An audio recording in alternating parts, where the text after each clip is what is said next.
因仔伫真济文化内底，拢有讲经这项文化。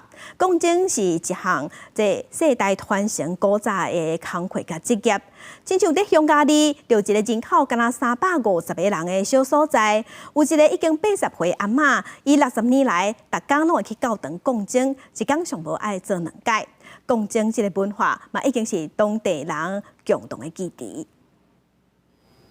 逐工中昼80岁，斯德莱克行到附近的教堂钟楼，时间一到，钟声响起。这教堂正伫首都布达佩斯北边60公里的泰雷尼。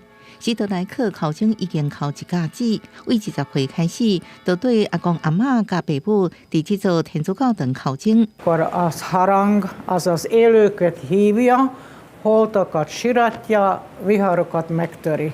泰尼的教堂有3口径，相当有450公斤，互居民叫做伊隆卡阿姨的斯德莱克。过去10年，伫时段陆续过身了后，单独考这证。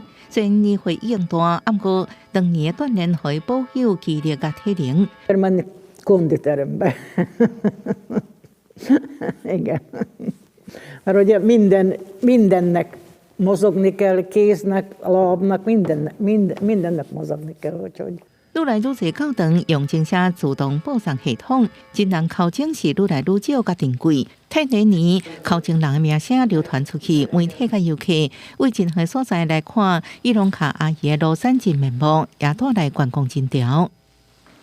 És hát Ilonka néni öregbíti a településünknek a hírnevét, és itt mi nekünk Terényben nagyon fontosak a tradíciók, a hagyományok, nagy értéke van az ősöktől örökölt régi dolgoknak. Mondtam, hogy addig még a kezem lábam bírom, addig nem lesz. Addig nem lesz automata. Mert azt szokták mondani, még úgy is van, hogy olyankor van a harangok meghalnak. 公司新闻郑淑芬报道。